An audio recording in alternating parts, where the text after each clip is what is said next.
Hey guys, welcome back to Aclaimant Fireside Chats. I am incredibly excited today to join Tim Walsh, who is not only a leader in this space, but also a thought leader in the safety and risk management universe. So first off, Tim, welcome to Aclaimant Fireside Chats. Morning, David. Good morning, everyone. Very excited to be here. Thanks for this opportunity. Absolutely. You, like everybody in the safety and risk management world, I think you said it yourself, fell into this space. So let me give the cliff notes on your background and then have you give us more details. You started off at a tree company and then through a series of perhaps some events, found yourself wanting to both learn more about the safety world as well as ending up in safety leadership roles across a number of companies. And I know it's not tree companies, it's probably the wrong definitional word, but leading safety in a number of organizations that are in high hazard spaces relating to forestry and kind of the tree universe. And then at the same time, also found yourself as a emerging thought leader in the safety space. How'd I do? Great. That was 38 years and about 48 seconds. Thank you. Nice. Took you much less time than me. Yeah. So fill in the gaps for me there, if you would. Sure. Wanted to get an education and started with a local tree care company because they offered a little bit better pay than I was making at a grocery store in high school. And liked the work, had the ability to work as many hours as I wanted to, and worked there for a few years, started going to school, found out the school I was going to offered an urban forestry program. Loved that. So it just made sense to continue along that path. Along the way, like many people, I started my own business. I took a tree down for a professor and then his neighbor, and then her neighbor, and then I had a full-time staff of 8 people, and I was incorporated. Shifted gears, went back for my master's, first master's in urban forestry, worked on that for a few years, ran the business, also helped to create an international student series of conferences, the Student Society of Arboriculture, and then had the chance to move up into the trade association, TCIA, the Tree Care Industry Association, which is National Arborist Association. They hired me on as staff arborist. I got to write, teach, train on all things arboriculture. In that time frame, I had a dear friend pass away during a tree felling incident. Shifted my career path. I wanted to go back and do more. Had a chance to start my degree at the University of Massachusetts. Finished a second master's in ergonomics and safety. And I won't tell you the dates because I'm the longest running doctoral student. I'm finishing up my PhD in industrial engineering later this fall. In that time frame, I also had the chance to get more involved in the industry. I've been involved with the Z133, the accredited standards committee that writes the industry safety standard, since about 2000, the 2000 revision. Met some folks, learned along the way, was asked to be a trainer for an organization in New England. Enjoyed that. The current safety director stepped down. I was offered the interim position, and I intended it to be interim because I was thinking back then I was going to finish my PhD very soon. That turned out not to be the case. 11 days later, we had the call. We lost an employee. An employee was killed on a job site. That is a life-altering experience for everyone involved. Worked through that process, stayed with that company a few years. Enjoyed my time. That was the Lucas Tree Expert Company, as I mentioned, based up in Portland, Maine. Had the chance to shift to a larger company, a position open up at the Aspen Tree Expert Company, now Aspen Tree Experts LLC, as a safety compliance and training manager. Spent 5 years there. Enjoyed my time working for an organization with almost 30,000 employees. Really started getting more involved in the safety space, still grinding away at my PhD at the time. Things shift, organizations change. I needed to step back a little bit. I went from the head of safety for the Aspen Tree Expert Company, probably putting on 150,000 air miles a year, dealing with multiple fatalities, serious incidents, OSHA, all of that. I worked at a small residential company for about a year where I was an operations director, which meant I got to play in the trees again. It was really enjoyable to get out, work with the crew, do some training, climb some trees. It was fun. Then I shifted to the Davie Tree Expert Company. They were looking to replace the current safety director. So I transitioned in under that person as safety manager, eventually rolled into the director position and then vice president of health and safety. Built an impressive team. There's still some great folks there I stay in contact with. And again, things change, cultures change. It was no longer a good cultural fit for me. Had the opportunity to move to the Townsend Company, LLC, another line clearance contractor that also does residential, landscaping, pipeline, utility line in construction, a lot of different things. And I've just passed my 2-year mark with Townsend a couple weeks ago. So along the way, as I mentioned, got more interested in all things safety, more of just that thought process around it. And for me, the biggest inflection point, I was asked on this because 20 years ago when I was presenting, I was saying all the things that I now know not to be true. Things like frequency breeds severity, all accidents are preventable, 80% of all accidents are caused by the worker. I read many books, but the one book that was my inflection point was Todd Conklin's Workplace Fatalities, Failure to Prevent. And I read that book twice, like literally cover to cover twice.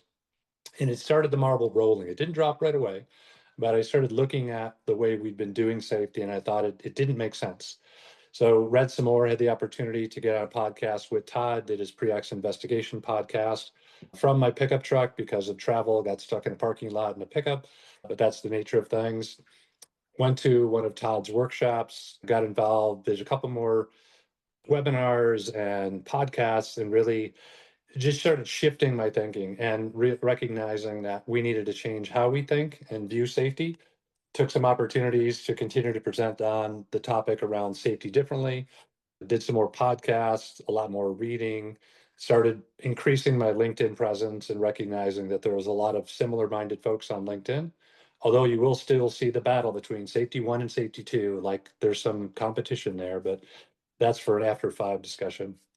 Feel really fortunate to be involved in this profession. And I view my role as not just in the tree care field, but once we get into the safety space, it covers everything. I've had posts that had 60,000 impressions from all industries all over the globe. So it's a great place to be where you can take the information you've learned along the way and experiences. As I mentioned, had a fatality at the first company. In that time, I've had 32 since. So I've had 33 workplace fatalities since 2007. So try to take that information and share it with folks so they don't have to do it. And I'll pause after one thing. We just got back from ArborFest Expo, was down in Asheville, North Carolina. It was the 10th anniversary. I had a chance to go and speak there. And that group is primarily crew level. You'll still get crew owners and vice presidents and safety, but literally there's folks coming in shaking sawdust off their boots. And that's great to be around those people. Super interested in the topic and hungry for more information. Had a lot of good discussion. So again, all in all, it's been a long, strange trip, starting back in the late 80s to now mid-April 2026. So hope you got your taxes in on time. Yes, exactly. Yeah, it is definitely tax day. That's a fact I'll never forget. Also, I will say it is amazing that you check the box on so many things. You are a safety leader, you are a entrepreneur, you are a PhD, you are a thought leader, you are also a operations manager. It's interesting to see how you've combined all those things, and you probably have found every 7-year-old's dream of trying to figure out how you can turn climbing trees into a living, which I thought was also worth pointing out. It's cool. My inner child right now is dancing. Oh my God, that's crazy. So amazing background. Thank you for going through all the details on that, and obviously informs a lot of your perspective here, I can imagine. So I know that before we talk a little bit about where you're focused and things you're seeing, your work as a safety thought leader was one of the things that caught my eye. And I think you hit in a few things that are super interesting, at least that we've found as well, around lack of conversation, open spaces, similar problems hidden behind closed doors across many different companies and organizations. As you think about even your role in this universe, whether it's shaping regulation, whether it's fostering conversations, what are the big things on the safety thought leadership side that are on your mind these days that you're seeing are conversations that need to be brought to the light? Great question, David. What I see is really it's about transparency and communication. A couple more things, but it ties into your question. So the Townsend Company is part of the ULCSP, which is the Utility Line Clearance Safety Partnership. It's the big 13 line clearance contractors. Townsend, Asplin, Lewis, Lucas, Davy, Wright, and I always miss them, so I apologize. I never have all 13 in my head, but that group meets twice a year in person to talk about safety and compliance issues.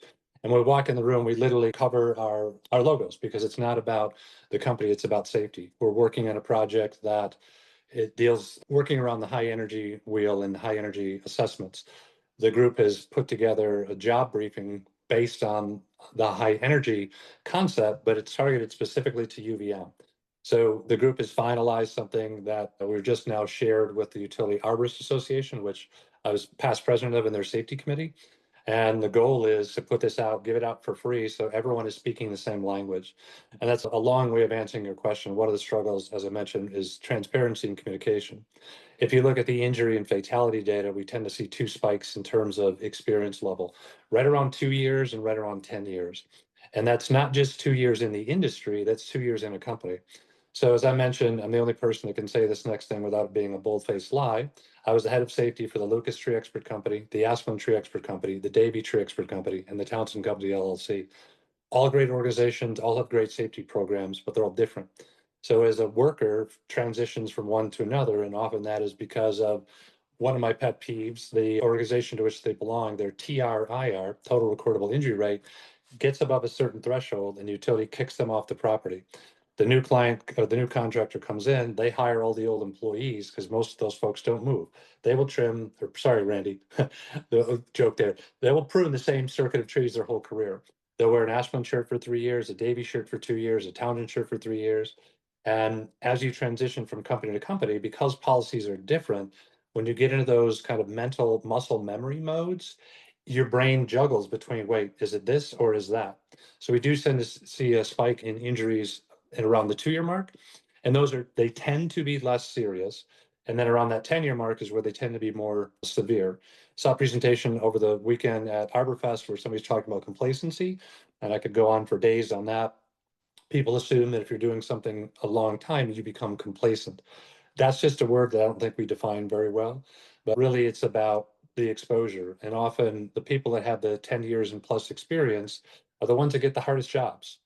And they also know how to shortcut. This is where I do agree with complacency. If the rules say do X and I know I can't do X, but if I do Y and I don't get caught doing it and I get the job done safely and I don't get hurt, I'm going to shift to Y unless the boss is watching. And this is back to the black line, blue line concept of work as imagined versus work as done.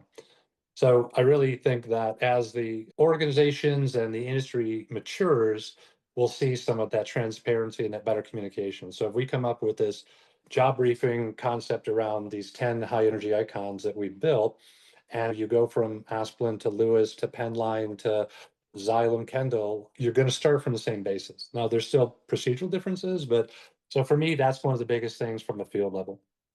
Yeah. You hit on probably three of my favorite topics there in maybe 2 minutes. So one is the concept of the employee tenure curve and how that impacts injuries and incidents, both in terms of severity and frequency. The second is TRIR, which I think we can have a whole conversation on, right? And the third is this idea of, and I've seen this pop up a couple of things, but I don't know if collective game theory is the way to think about it, but there's some concept here around finding ways to create at least safety and risk management cooperation between competitors. Because to your point, even though you might have one shirt on one day and one the next, if we can ingrain the right set of principles in people across industries, you can help them keep themselves and their teammates safer, which just helps everybody. I guess maybe to jump in first, let's jump in on the TRIR thing. I know that's a big interest topic for you as well. So as you think about the TRIR, and I was curious which angle you're going to take on this. I know it's a big focus area of yours, especially as certain rates pop up. And we see this not only in arboring, but also in staffing and construction and logistics. It's a thing that kind of just pencils across everyone, whether it's about the mod rate or the TRIR, and all of a sudden you're kicked off of this project or that project. But what are the biggest things that are on your hit list of both complaints and things to know about how we think about using TRIR? And what are you thinking about right now on that topic? Yeah, as you mentioned, we could talk for days on this. So what I want to start with TRIR is just making sure everyone understands what it is. It's referred to as different things. TRIR stands for Total Recordable Injury Rate, or you might see it as TCR, Total Case Injury or Incident Rate, or OSHA Incident Rate. What it is, the number of injuries that were reported, pause for emphasis, that were above a certain threshold. So meaning you required something other than first aid on the job. If I get a cut and I put a Band-Aid on, that's first aid, that doesn't go on the log. I get a cut and I get a single stitch, that goes on the OSHA log, if I report it, which we'll come back to that. One of the problems with that is, so that's the basis for that. OSHA wanted to track and trend injuries. That's really what that number was for. We also look at lost time rate as well as days away restricted and transfer, but TRIR is the entryway. You have to be injured and it has to be reported first. So we'll push LTR and DART off the table for now, for maybe a future discussion. So it was designed just for that. One of the problems early on was that single stitch is, think of it as a one in a column. If I die, that's also one in the column. So a single stitch and a death have the exact same weight in TRIR. So right off the bat, we started going down the path we probably shouldn't have. In addition, we have now tried to do stuff with TRR that was never meant to be. It was a way to record, track, and trend workplace injuries. That was all it was. Unfortunately, and this goes all the way up to federal OSHA, and I've had some good conversations that I'll reference, OSHA holds that number up as a be-all, end-all. And because of that, our clients in the utility vegetation management space, our primary clients are investor-owned utilities. We also work for cooperatives, municipalities, departments of transportation, et cetera. So then OSHA says this number is important. The client says the number is important. Then we have to hold that number to be of value. In addition, there are these third-party, forget the official name, but third-party qualifying organizations. I won't say their names because I've been fairly negative towards the process, but it is a company that you, if you're an investor-owned utility, could go out to and say, I want you to qualify Tim's company. Here's the checklist of criteria that I want you to use. And then you would really just be a menu of services, then you would pay that company. I would then pay that company because I have to meet the standards that you and that company have agreed on. And a lot of those organizations started in the oil fields, gas and pipeline world, a very different experience and exposure to hazards than tree care. And one of the jokes, which isn't funny, I make all the time is in the early years of this, I had to write so many benzene exposure policies because somebody just checked a box in the drop-down menu. So now I have to create a benzene exposure policy. We have zero exposure to benzene in the tree care industry, but somebody checked a box. So now I'm spending my resources developing policies to meet a standard that doesn't impact safety. So that's a good quick example of it, but it's gotten increasingly recently. My team and I think we had 7 people on the phone for 2.5 hours trying to meet a deadline for a first quarter thing that, again, these are policies that you're checking a box, you're not getting any safer. So those organizations tend to use TRIR as the primary metric. So if my TRIR ticks above whatever threshold is there, my grade goes from green to red or from A to F, and I get kicked off the property. And then a new company comes in. Now we start that cycle of new people. So that's a high level view of the problem. I believe in solutions, not just problems. Fortunately, there's some good science out there. Dr. Matt Hallowell and the Construction Safety Research Alliance, CSRA, and the Edison Electric Institute, EEI, work together to assess whether or not that number TRIR has value. And so they did, in air quotes, little study using 3.2 trillion person hours, trillion with a T, to assess what is this number? What is its value? Is it predictive? Is it useful, et cetera? What they came back with after all the number crunching, which my understanding, they had to use 2 Sun microsystems to crunch 3.2 trillion hours of data. And they did a bunch of other stuff, which is where we get the high energy information. But they came back and said, it has no value. There is no predictive value to this. Between 96 and 98% of your TRIR from year to year, or month to month, or week to week, that number change is completely random. 98% of it's random. You don't influence that number. But yet we hold that number up. We get kicked off of properties. We give people bonuses or take bonuses away based on that number. So the whole system is flawed. Going back to the original intent of this was, let's measure and track and trend injuries in the workplace. That's a very honorable mission. However, we got sidetracked and now it's become fully weaponized. Had the opportunity to speak to OSHA about this one about 4 years ago with the ULCSP. We invited the new head of OSHA in. They couldn't make it. They sent a deputy secretary in. We expressed our concerns around this, and they asked some good questions.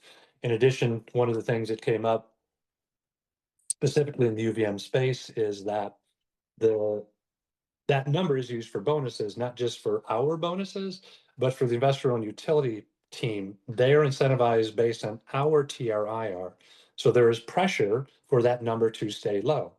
And as I emphasized twice, it's the reporting piece is where some of the problem comes from. If I know that if I report this, I'm going to lose my bonus and maybe not be able to go on vacation this year, there might be some internal pressure to not report that.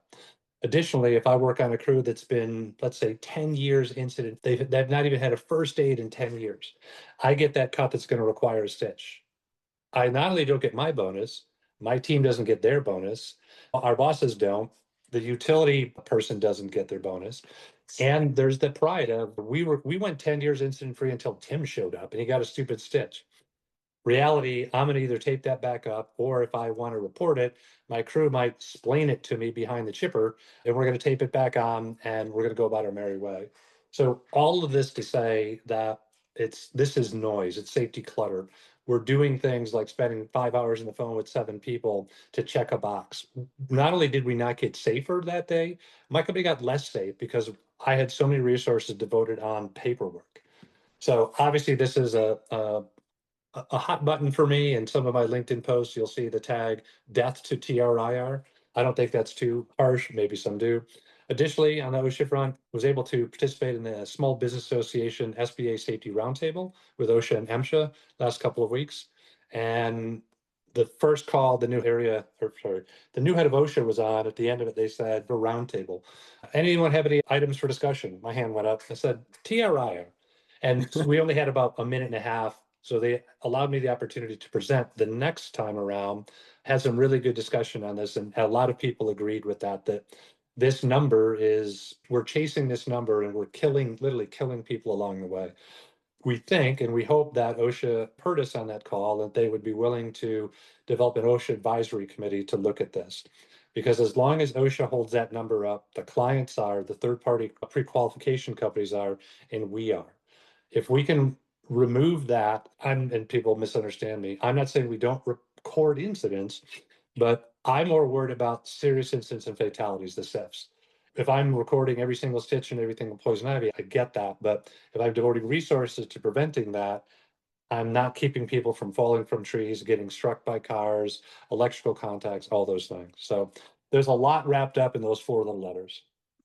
Absolutely agreed, and very well summarized. It as I step back and even think about some of the things that we have seen, and it's even to start where you did, the concepts here of everybody's incentivized along the same data and analytics measurements. And we see this again, if staffing firm gets placed on a Fortune 500 company and there's 3 people that get hurt in a forklift incident, and then it's both the staffing firm gets booted, this company now has issues, and even depending on like where the OSHA log ends up sitting, it creates problem after problem. So everyone, I think, is trying to line themselves up the same way. But I would agree that if you are seeing the same kind of negative impact here from, God forbid, a fatality and a cut, you're going to potentially create the wrong set of incentives. So I think one of the things we always try to figure out is what are the metrics that actually matter here? And how do you start to line people up along those? And how do you make sure you can track those as well? Because I think to your point, what you had said was, it's the issue with TRIR isn't that you're tracking everything, like tracking everything is good. It's that your incentive is exactly the same across things, which means that you're actually encouraging people to not do the things you want to do. Because ideally, if there's 2 or 3 like stitches or cuts when someone's cutting down a tree, probably not the best thing in the world, but it's manageable, it's okay. But if you're taking away like people's livelihoods, other things here, again, you can potentially hide things that you don't actually intend to hide. I guess if we go down that thread a little bit towards the future, and I think we see this a lot around like how companies are thinking about both prevention, process, data and analytics, and obviously technology these days is moving in a bunch of different directions. I guess, Tim, where are you focused on in terms of both thought leadership and even the Townsend Company in terms of what you're watching the next few years, in addition to like process changes and kind of regulatory changes that around your space? I'll start with where you started. For us, it's shifting away from just focusing on this TRIR piece. A lot of folks have started doing a SIF rate, serious incident fatality rate, look at events that altered people's lives. And that's where we need to focus our attention, our resources. Right now, unfortunately, we're focusing back on the TRIR. So we're, as an industry, we're in the infancy there of using the information that EEI put out. So they reclassified and redefined what a SIF is. And they're very specific and gruesome when you get into it. If you use this part of your finger, but not that part, it's not a SIF. But back to the transparency piece, if we're all using the same definitions and we're all collecting the information, we can learn from that. So for us at the Townsend, we've been doing this. So I've been here just about 2 years. We started collecting or reporting out the SIF rate a couple of years ago. And the first year of data is not super useful because we just started. We have nothing to compare it to, but we're shifting that focus away from just the injury to what are the things that alter lives, end lives, cost money, all those types of things. And where we and a lot of people struggle is our systems, a lot of them are archaic, a lot of them are homemade, and it's a struggle to have this data out there. And a lot of companies have disparate systems that don't talk to each other. So my job briefing data might be over here, and maybe over here means it's still in paper. My job observations might be in one archaic system, but we're transitioning to another newer, better system. Then you have your claims data over here, and so nothing talks. And it's frustrating to not have a good handle on this information. So I know we've struggled internally, and as I talk to my industry partners, and everyone's got different solutions to this, but trying to figure out how can we take all this information that's out there and put it in a way that makes sense and communicate it in a way that makes sense, and not just comparing month to month TRIR. Okay, that's a number, but who cares? Again, keep in mind, 96 and 98% of that is random. And so, like what we talked a little bit ago, or last time we spoke, that on the technology side of this, there's a lot of great ways of doing this that, as I mentioned, there's some processes that we still do in paper. We'll fill out a paper form and then it gets scanned and sent in and then manually processed. And so this was fine. I think we were in a small industry, maybe a small company of 20 people, but even that, now it just seems so inefficient. So just trying to find ways that we ask the right questions in the front end. What data do we need to collect? And then are we collecting it in a way that then we can organize, synthesize, and learn from it, and then do something with it? So it's not just a colorful spreadsheet for the board of directors. It's something that we actually cycle back out to the field. Yeah. I think even from our side, it's funny. I think I realized in a past life, I think we were providing a system to even one of the companies that you had previously worked at. We see it all the time right now where one of the biggest things we're finding is helping companies get off of these legacy processes and legacy systems to get real-time data, to your point, not only just to get it so your CEO feels good, but to actually help you and teams make better decisions is exactly where I think a lot of this space is going. And then the thing you hit on that I think is the most important thing is collecting data without knowing what question to ask is opening a door and not walking through it. And so I think you hit in the head as having that strategic focus or having a company focus around what are we trying to do so I know what data to get. Perfect. I know we're coming up on the end here. We hit on so many things. I probably need to have you back on for probably 6 more of these just to make sure we get through all these topics. But I will let you do a shameless plug here at the end for you guys, and then we'll go ahead and wrap it up. Thanks again for the opportunity, David. Really enjoyed the conversation. Would love to talk more. Maybe we do it at a real fireside next time. Just as I mentioned, I'm really fortunate to be where I'm at in my career. The Townsend Company has been a great supporter of all the things I'm doing in the industry. It helps them get their word out as well. Gets their name on the stage. And LinkedIn is where I've been doing the bulk of my thought leadership, and it's been fun getting people outside of our profession. Sometimes it's the echo chamber. We just keep talking to ourselves. So some of the posts talking to people outside of the country, outside of the industry, just a great opportunity. And if you haven't checked it out, please do, but I know you have. Awesome. Tim, thank you for being on Aclaimant Fireside Chats. If you guys are listening still, please make sure you follow Tim on LinkedIn here. You can get updates on all of his insights, all of his activities, super interesting stuff. I definitely have gone down the LinkedIn rabbit hole on your profile at least one time. But with that, we'll catch you guys next time. Thank you. Thanks, David.